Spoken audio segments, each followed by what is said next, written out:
Well, you have a right to be afraid. No, but not of him.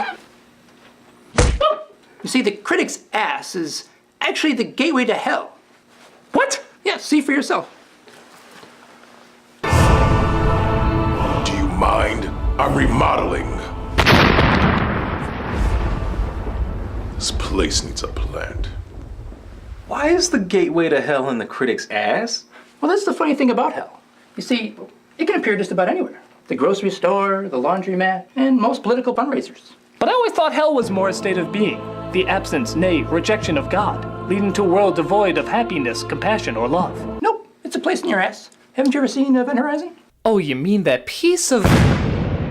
Wait a minute. Isn't that the movie with the cult following where even the cult following doesn't know why there's a cult following?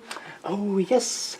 And according to the director of Mortal Kombat, hell can even exist in space. Really? Yes, my friend. That sounds like really lazy design work. I'm putting in a plant!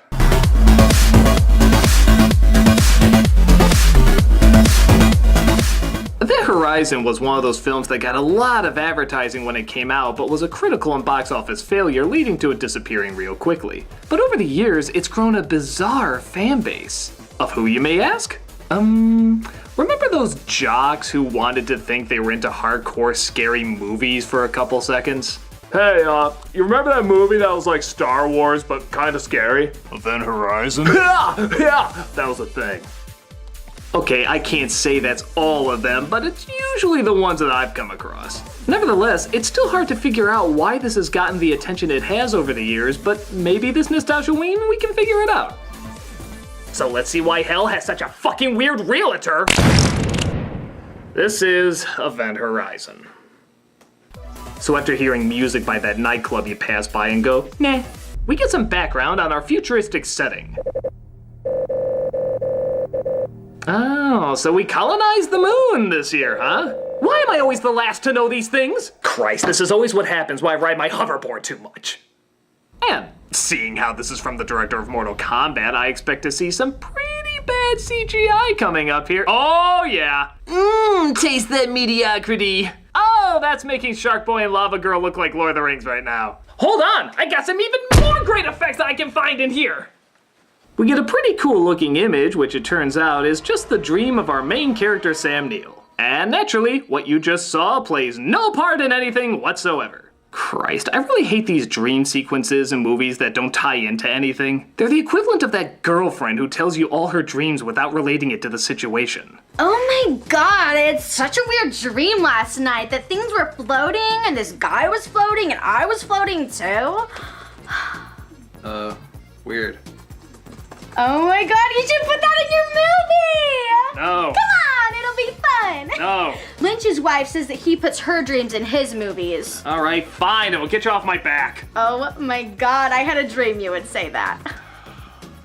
We then see Neil on a space station, where the cinematography takes the flushing toilet approach as he intercepts a ship known as the Lewis and Clark. Yeah, they were gonna call it the Sacagawea, but even in the future, nobody cares about Native Americans. The captain of the ship is played by Lawrence Fishburne, which, judging by his acting, makes me wonder more and more if this was just a really bad prequel to The Matrix. We were taken off a well-deserved leave and sent into Neptune space. We are now 3 billion clicks from the nearest outpost. What if I told you you were starring in shit? Now, of course it couldn't rip off the Matrix because it wasn't around yet, but you know what had been around for a while at this time?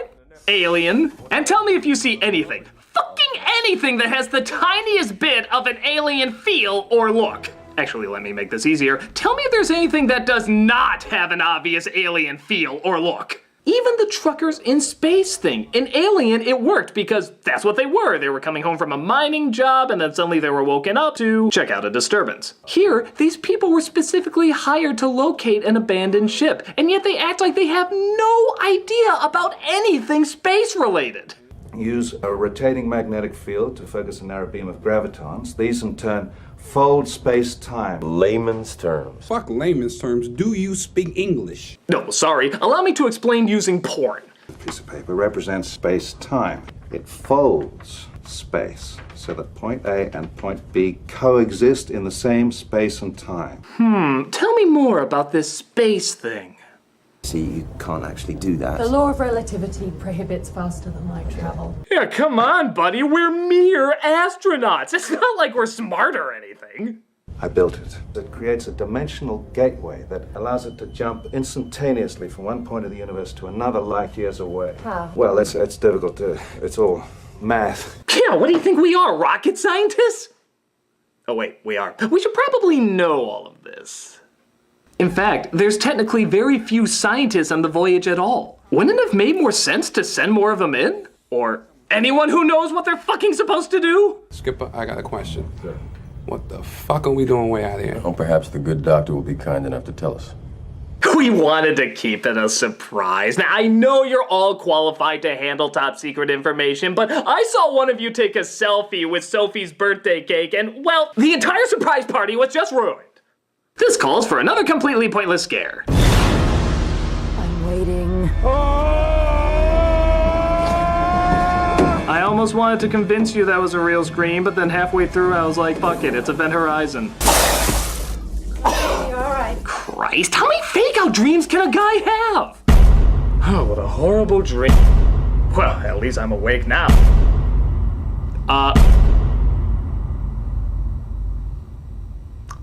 That's it! I'm sticking with reality! Come on, Cheshire Cat! When they finally get to the Event Horizon, Fishburne navigates them in with his incredibly silly hanging chair. 10,000 meters and closing, sir. He looks like a rocking old lady. Why does he have that? Where is it? The scope is lit! The other people have a ton more buttons to push. Why does he get the jungle gym furniture? I'm a spaceman. After connecting safely to this incredibly immature music I'm now putting over it,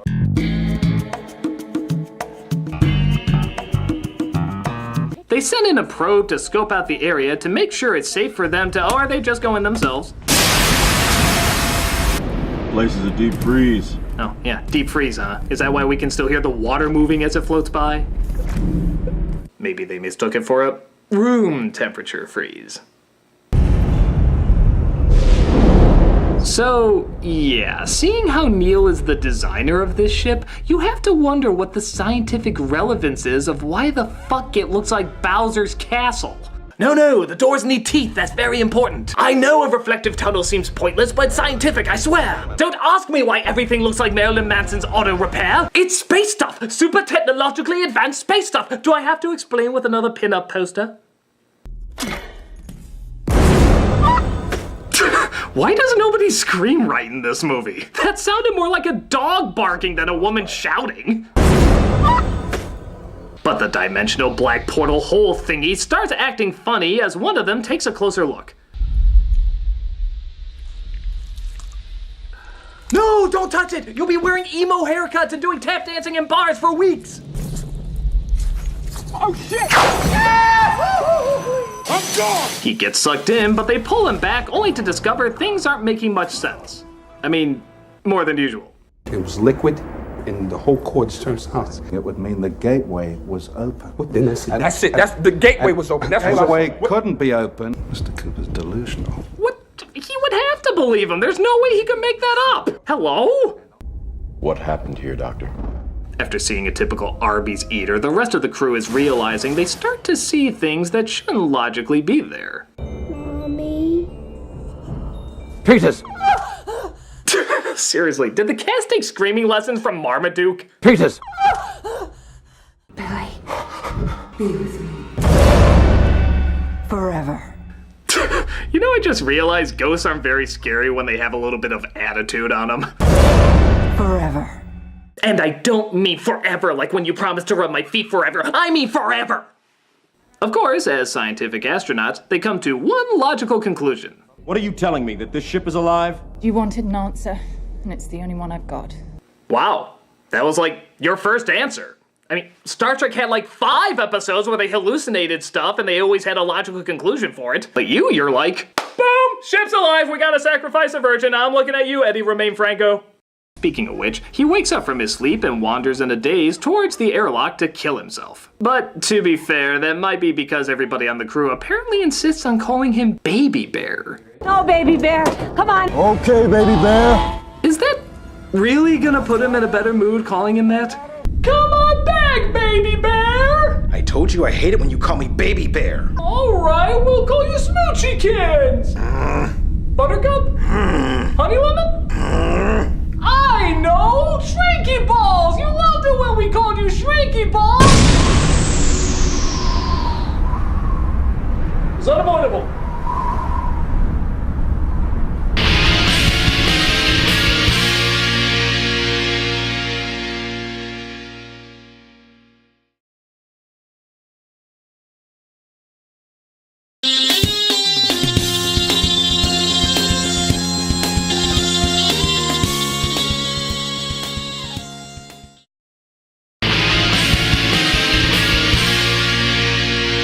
So our junior externaut wakes up from his daze and realizes what's going on. Where am I?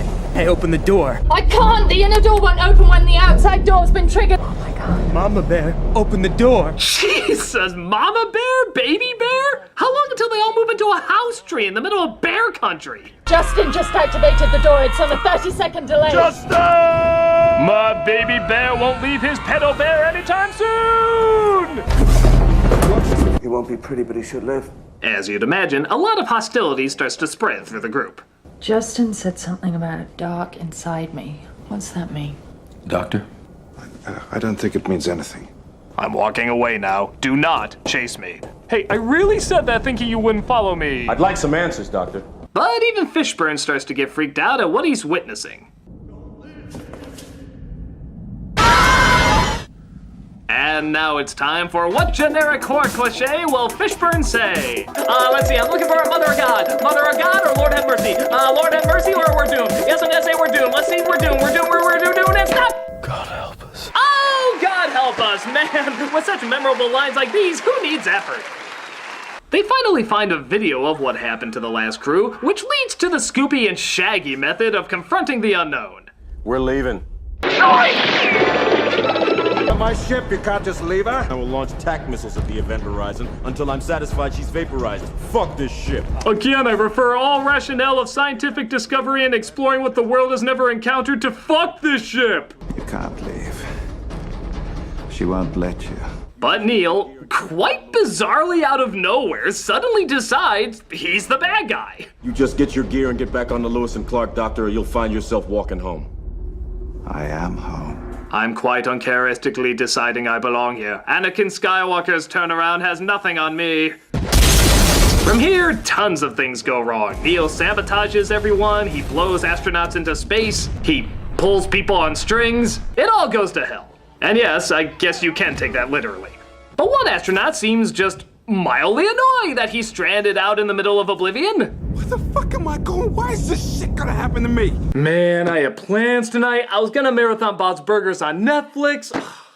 But it's okay, because he has a rocket pack in order to get him back. I gotta blow my air tank. I'll blow my air tank. Yes! Yes! Here I come, motherfuckers! You know, can we just have a sign that reminds us that this is supposed to be a scary movie? Good, because it was starting to look like an episode of Homeboys in Outer Space. And yes, that was a thing. Don't Google it. To make things worse, Sam Neill has pretty much transformed himself into a video game villain, having clawed out his eyes and revealed that this plot has pretty much gone the same direction as Doom. I created the event horizon to reach the stars. She tore a hole in our universe, a dimension of pure evil. Yeah, it's pretty hard to take him seriously when he looks like that. He's kind of like that haunted house attraction you walk by and say, "Oh, gee, I know you're trying. Just keep hanging in there. You'll scare somebody." As one of the astronauts proves herself totally useless, Rocket Man lands on the window and Neil shoots at him because, like everyone in this movie, he tends to forget exactly what space does.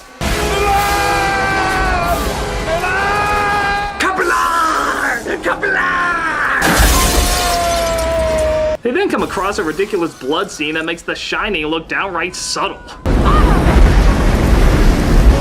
How about a nice Hawaiian death?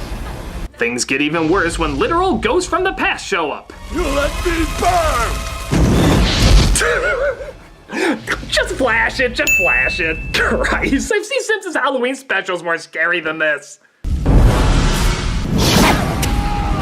Oh, come on, I have that punch sound effect! But Neil somehow turns himself into Paper Cut Head and reveals that the ship has in fact opened up the gates of hell. Oops. Did you really think you could destroy this ship? She's been to a place you couldn't possibly imagine. I know. To hell.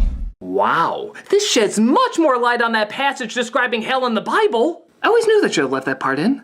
As images of his friends suffering in hell play over their incredibly disinterested acting. No, you're not Edmund Court. I watched him die. And you are all coming with me.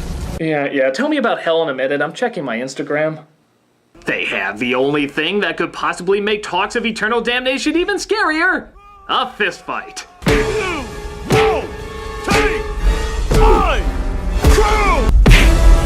We can make it even scarier if we add the Star Trek music.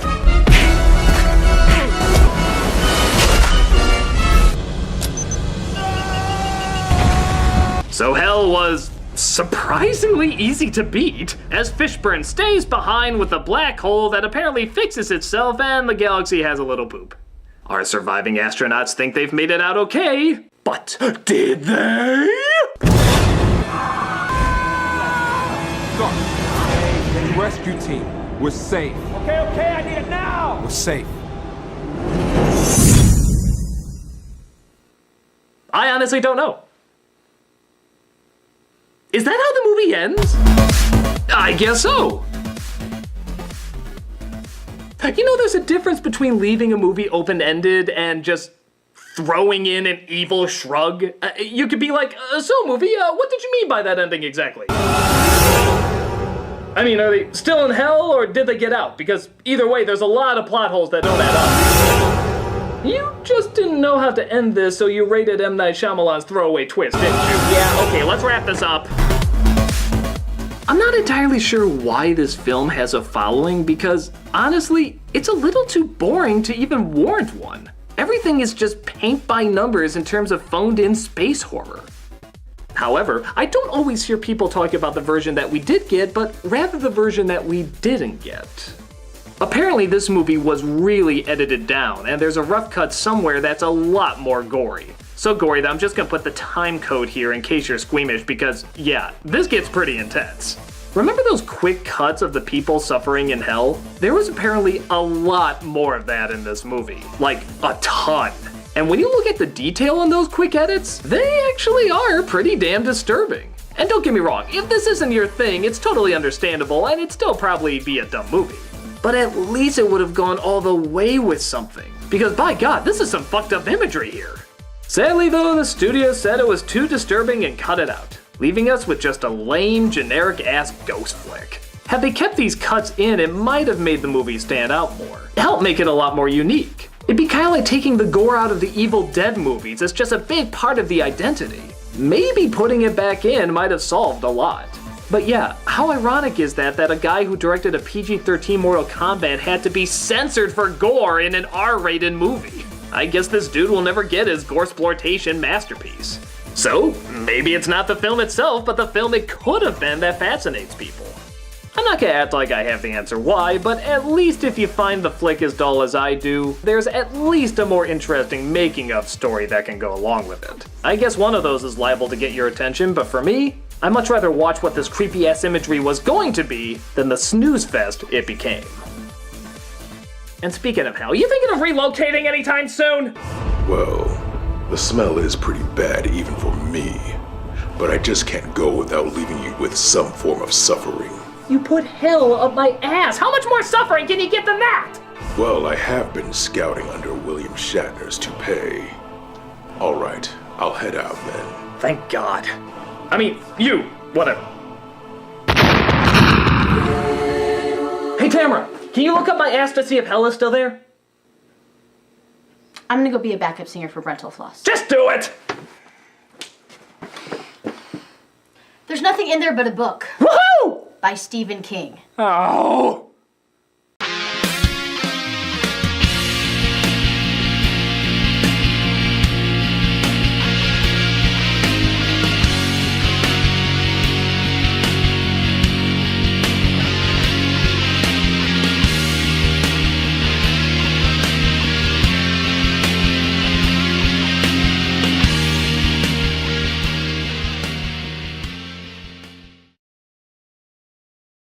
Jesus!